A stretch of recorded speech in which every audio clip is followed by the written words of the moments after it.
কিভাবে ওয়ার্ক করতেছে।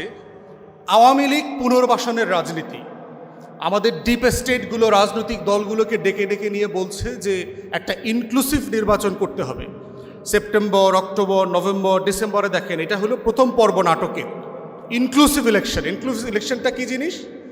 যে আওয়ামী লীগ যেন নির্বাচন থেকে বাদ না পড়ে। তাহলে তাদের কাছে গত বছরে যা ঘটে গেছে এটা শুধু একটা ক্ষমতার পরিবর্তন হয়েছে, এখানে গণ অভ্যুত্থান হয় নাই। এইটা একসময় বিএনপি ছিল, এরকম বিএনপির আন্দোলন করে পতন করানো হয়েছে। এখন আওয়ামী লীগ আসছে, আওয়ামী লীগকে আন্দোলন করে পতন করানো হয়েছে।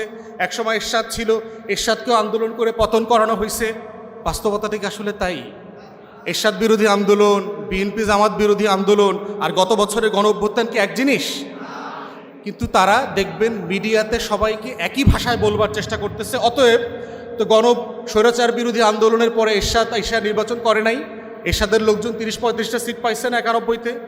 তারপরে হচ্ছে বিএনপি জামাতের বিরুদ্ধে আন্দোলন করার পরে 96-তে কি বিএনপি নির্বাচন করে হারছে, তো সংসদে ছিল তো। তাহলে এইবারও কেন এই হাসিনা চলে গেছে, আবার বিএনপি আবার ক্ষমতায় আসবে, আওয়ামী লীগ নির্বাচন করবে? যুক্তিগুলো খেয়াল করে দেখেন। তাহলে নাটকের প্রথম পর্ব ছিল আওয়ামী লীগকে পুনর্বাসন করা হবে ভোটের মাধ্যমে। আমরা কালেকটিভলি সবাই মিলে যখন দাঁড়ালাম যে আওয়ামী লীগকে পুনর্বাসনের রাজনীতি মেনে নেওয়া হবে না, যেই পদে থাকেন, যেই আমলাতন্ত্রে থাকেন, যেই উর্দিপরা কাপড় পরে প্রজাতন্ত্রের কর্মচারীরা যদি আমাদেরকে ডিকটেট করবার চেষ্টা করেন, আমরা প্রতিবার আপনাদেরকে না বলবো। যেভাবে দিল্লির আধিপত্যবাদের বিরুদ্ধে আমরা বারবার না বলেছি এবং আমরা লড়াই করেছি, আওয়ামী লীগ পুনর্বাসনের রাজনীতি হবে না। এখন দেখেন দ্বিতীয় পর্ব, দেখেন আওয়ামী লীগ পুনর্বাসনের। পরিষ্কার পরিচ্ছন্ন আওয়ামী লীগ শুনছেন না আপনারা? রিফাইন্ড আওয়ামী লীগ। রিফাইন্ড আওয়ামী লীগ কেমনে হইব? এই সাবের হোসেন চৌধুরী সাহেবের মতো একটা ভদ্র মানুষ, ভালো মানুষ, কথা সত্য। গোখরা সাহেবের সাল বদলাইলেও কি ওর বিষদাঁত পরিবর্তন হয়? সাপের চামড়া বদলায়, গ্রামে দেখছেন?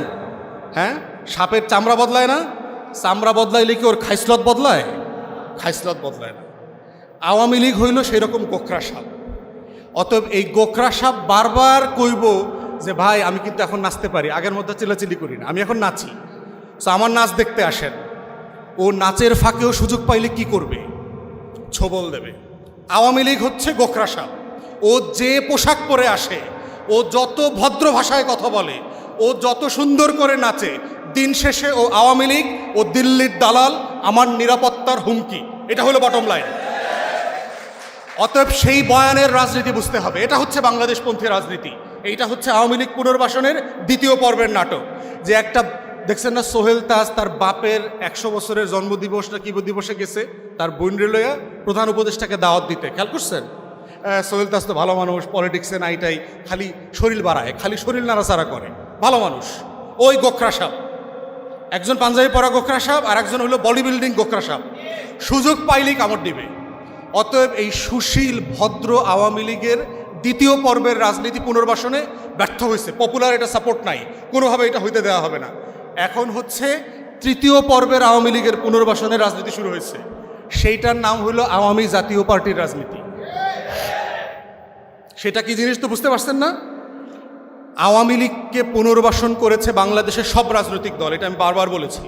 আওয়ামী লীগকে প্রথম পুনর্বাসন করেছে শহীদ প্রেসিডেন্ট জিয়াউর রহমানের উদারতা দিয়ে, এবং বিশ্বাস করে হাসিনাকে দেশে আসতে দিছে। আসার 2 সপ্তাহের ভিতরে তাকে শাহাদাত বরণ করতে হয়েছে। আওয়ামী লীগ হলো সেই গোখরা সাপের নাম, ওরে বিশ্বাস করা যাবে না। আওয়ামী লীগকে প্রথম সংসদে কে নিচ্ছে? 86 সালের নির্বাচনের মধ্য দিয়ে জাতীয় পার্টি নিচ্ছে। তৃতীয়বার আওয়ামী লীগকে পুনর্বাসন করছে জামাত, বিএনপি বিরোধী আন্দোলন করে 90-এর দশকে তাকে ক্ষমতায় নেয়ার ব্যবস্থা করছে 21 বছর পরে। চতুর্থবার আওয়ামী লীগকে পুনর্বাসন করছে 111-এর সরকার, দিল্লি, প্রণব মুখার্জি, বাংলাদেশের বুদ্ধিজীবী, বুদ্ধিবেশ্যারা যারা আছে, এই দেশকে যারা কলম দিয়ে লিখে ভুয়া অর্থনীতির থিওরি দিয়ে দিয়ে দেশ বেচার রাজনীতি করে, তারা মিলে করেছে।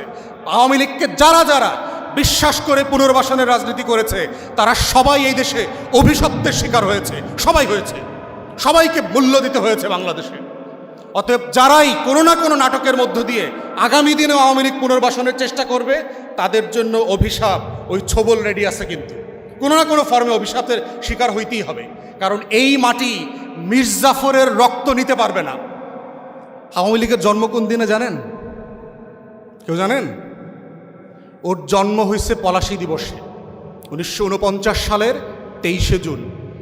1757 সালের 23শে জুন বাংলার স্বাধীনতার সূর্য অস্তমিত হয়েছিল পলাশীর আম্র কারণে। অতএব আওয়ামী লীগের রক্তধারার নাম হচ্ছে মীর জাফরের রক্তধারার নাম, ঘসিটি বেগম, রায়দুল্লভ, অমিচাঁদ আর এই জগৎ শেঠদের রক্তধারা, লেন্দুব দর্জির রক্তধারার নাম হচ্ছে আওয়ামী রক্তধারার নাম। এই রক্তধারার ভিতরে শুধু অভিশাপ আছে। এই রাষ্ট্রের একমাত্র নিরাপত্তা হুমকি গত 70 বছর ধরে যারা বাংলাদেশের স্বাধীনতা সার্বভৌমত্বে প্রতিদিন প্রতি রাতে দিল্লির কাছে বিক্রি করে দিচ্ছে, সেই রক্তধারার নাম হচ্ছে আওয়ামী লীগ। অতএব সেই ধারাকে কোনোভাবে কোনো নামে ব্যানারে পুনর্বাসনের রাজনীতির বয়ান যারা তৈরি করছে তারা আসলে দিল্লির আধিপত্যবাদকে ফিরায় নিয়ে আসছে। এবং এইটার এখন তৃতীয় ভাষণ আপনারা দেখতে পাচ্ছেন জাতীয় পার্টির নামে চলছে। এবং এরা কিন্তু ভাই বোনের রাজনীতি করে, দেখবেন একজন যখন বিপদে পড়ে আরেকজন আগায় আসে। দেখবেন যখন আওয়ামী লীগ বিপদে পড়ছে জাতীয় পার্টি আগায় আসছে। আবার দেখেন 90-এর দশকে জাতীয় পার্টিকে তুইলা কোলে তুলে কে নিচ্ছে? আওয়ামী লীগ নিচ্ছে, দুজনকে বাঁচায় রাখে। অথবা এখন বিপদে পড়ছে আওয়ামী লীগ, বাঁচায় রাখার দায়িত্ব নিছে হইল ওই যে সুইমিংয়ে নামার সময় দেখছেন না একটা গোল জিনিস পরা লাগে, লাল জিনিস পরা লাগে, দেখছেন আপনারা পানিতে যখন নামছেন? ওইটা হইল হেরা ভাই বোনরা মিল্লা জিল্লা পরে, যে যখন পানিতে নামে আরেকজনকে জড়ায় ধরে। এখন হইল ওই কোট পরার দায়িত্ব হইল জাতীয় পার্টির। অতএব জাতীয় পার্টি কি জিনিস কয়দিন আগে আপনারা দেখেছেন। এই জাতীয় পার্টির একসময় ইন্টারন্যাশনাল অ্যাফেয়ার্সের দায়িত্ব ছিল নর্থ সাউথের একজন শিক্ষক সাকিব রহমান।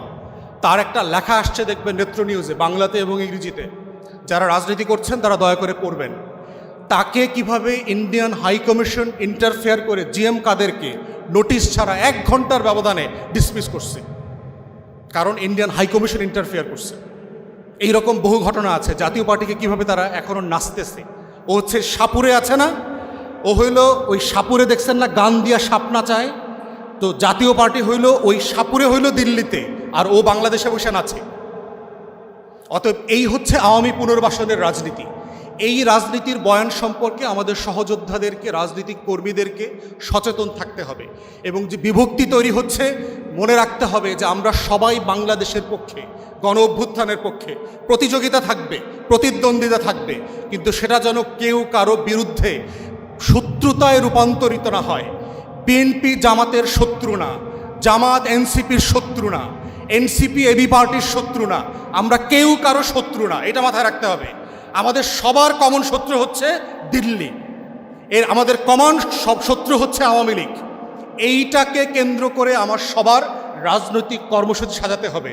আমরা কি বক্তব্য দিচ্ছি, আমরা কি কথা বলছি, সেটা খুবই গুরুত্বপূর্ণ। এই জন্য আমাদের দ্বিমত যেন ভারতের পকেটে না যায়। তাহলে যেটা হবে, আমরা হেরে গেলে কিন্তু একা হারবো না। বিএনপি যখন ডুবছে গত 16 বছরে, শুধু বিএনপি ডুবছে না, সারা বাংলাদেশ ডুবছে, সারা বাংলাদেশ ডুবছে। যখন জামাত ডুবছে তখন কি শুধু জামাত ডুবছে না, সারা দেশ ডুবছে, সারা দেশ ডুবছে। এই বাংলাদেশপন্থী রাজনৈতিক দলগুলোর ব্যাপারে এই জিনিসগুলো সবার মাথায় থাকতে হবে। দ্বিমত করবেন, আমরাও দ্বিমত করেছি, বিএনপির সাথে অনেক বিষয়ে আমাদের দ্বিমত আছে। আমরা ঐকমত্য কমিশনে পাবলিকলি বলেছি, কিন্তু তাই বলে তো তারেক রহমানের নাম ধরে গালি দিতে হয়নি। তাহলে তারেক রহমানের নাম ধরে কারা গালি দেওয়াচ্ছে? তারা কারা? যেই গালি আমরা হাসিনাকে দেই নাই, সেই গালি তারেক রহমানকে কেন দিতে হবে? কারা দিচ্ছে? এরা পরিকল্পিতভাবে দিচ্ছে না? যে মরছে সেও যুবদলের, যে মারছে সেও যুবদলের, বিচার চাইতেছে তারেক রহমানের কাছে। ঠিক উল্টা হওয়ার কথা না? রাজনীতি যারা করে, এটা গ্রামার আছে না স্লোগানের, আমার ভাই মূল্য কেন, তারেক রহমান জবাব চাই। আরে তারেক রহমান জবাব দিবে কেমনে? দুইটাই তো তার ভাই। গ্রামার আছে না, ধরেন এই দলের লোকরা সেই দলরে মারছে, তখন না স্লোগান দেয় যে অমুক মারলে কেন, আমার জবাব দে, কে কারটা মারছে। তাহলে পরিকল্পিতভাবে এই স্লোগানগুলো ব্যবহার করা হচ্ছে এক দলের বিরুদ্ধে আর এক দলের এগেনস্টে। কারা করছে? ওই দিল্লির গোলামরা করতেছে, ওই দিল্লির গোলামরা করতেছে।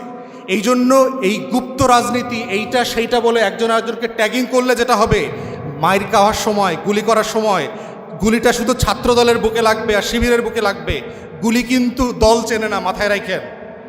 অতএব এই ধরনের স্টুপিড কাজ যদি আপনারা করেন, একজন আরেকজনকে ছোট করেন, মাইর যখন আসবে সবাই কমনভাবে খাইতে হবে। গত 16 বছর তো দল ধরে ধরে মাইর দেয় নাই, আওয়ামী লীগ ছাড়া সবাইকে মাইর খাইতে হয়েছে না? মাইর খাইতে হয়েছে। তাই জন্য সাবধান, মূল শত্রু ফাইট করেন, একসাথে মিলে ফাইট করতে হবে এবং এভাবেই বাংলাদেশপন্থী নতুন রাজনীতি দাঁড়াবে। সবাইকে ধন্যবাদ। সালামু আলাইকুম। অসংখ্য ধন্যবাদ জানাচ্ছি।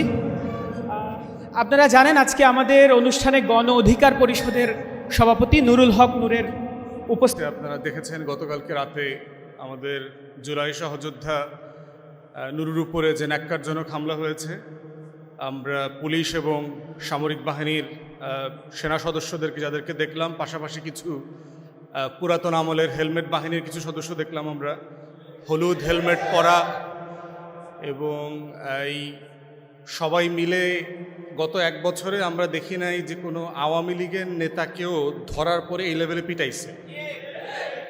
আমরা দেখছি ছাত্রদলের নেতাদেরকে কিভাবে পিটাইছে পুলিশ, সেনাবাহিনী, র্যাব মিলে। আমরা দেখছি যুবদলের নেতাদেরকে কেমনে পিটাইছে। বেগম জিয়াকে এক কাপড়ে কিভাবে এই দেশে ক্যান্টনমেন্ট থেকে, বাসা থেকে বের করে দিয়েছে। তারেক রহমানকে ডিজিএফআই, এসবি, এনএসআই, যৌথ বাহিনী মিলায় পিটায় মেরুদণ্ডের হাড় ভেঙে দিছে, সেগুলো দেখছি। কিন্তু গণ অভ্যুত্থানের পরে যৌথ বাহিনীর এত দুঃসাহস আসে কোত্থেকে?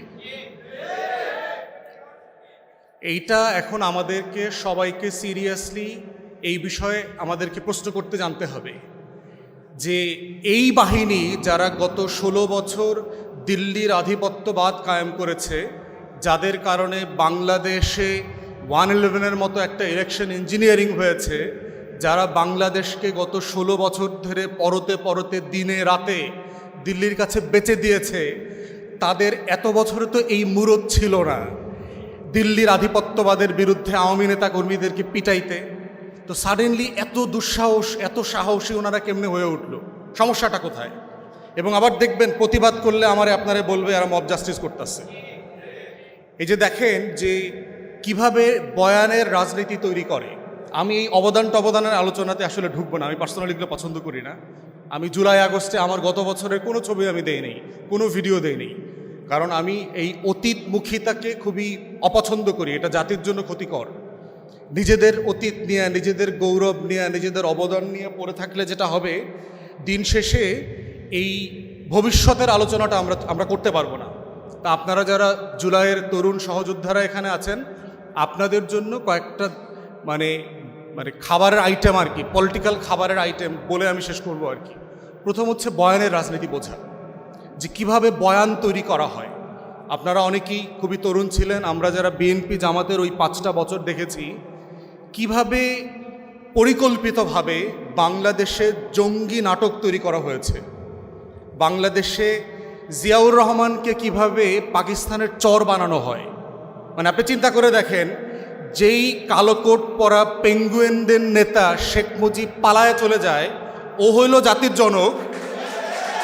আর যে জীবনের ঝুঁকি নিয়ে নিজের কমান্ডারকে মাইরা বলতেছে যে আমি প্রতিবাদ করলাম, যুদ্ধ শুরু হইল, সে হইল পাকিস্তানের চর। মানে খেয়াল করে দেখেন যে পলিটিক্স অফ ন্যারেটিভ, যে বয়ানের রাজনীতিটা কিভাবে তৈরি হয়। যেই খালেদা জিয়া দেশ ছেড়ে পালায় নাই কোনোদিন, 111-এর সময় দেশ ছেড়ে পালায় নাই, বাংলাদেশে রয়ে গেছে, রিপিটেড আপনার অফার থাকার পরেও সেই খালেদা জিয়া সম্পর্কে হেন কোনো বাজে কথা নাই যা হাসিনা আওয়ামী এই চক্রের মুখ থেকে বের হয় নাই। কিন্তু উল্টা দেখেন, যে পালায় না অথচ ওর গোষ্ঠীশুদ্ধ সবার পালানোর ইতিহাস আছে, ও বারবার পালায় কিন্তু ও হইল আবার স্বাধীনতার পক্ষের চেতনার লোক আর কি। তাহলে যে পালায় নাই সে হইল আমাদের শত্রু, দেশের শত্রু। আর যে পালায় 111-এর সময় পালায়, সিস্টেম করে পালায়, আইসা আবার হইল এয়ারপোর্টে 111-এর কুশীলবদের সাথে চক্রান্ত করে দেশ বেচা দেয়, ও হইল স্বাধীনতার পক্ষের শক্তি। খেয়াল করে দেখছেন? এই চেতনার পলিটিক্সটা বুঝতে হবে তরুণ সহযোদ্ধাদেরকে। যদি আপনারা ফিউচারে বাংলাদেশপন্থী রাজনীতি করতে চান, যে ব্যানারে করেন, দিন শেষে আমাদের রাজনীতিটা হচ্ছে বাংলাদেশপন্থী রাজনীতি। সেটা বিএনপির ব্যানারে করেন, জামাত শিবিরের ব্যানারে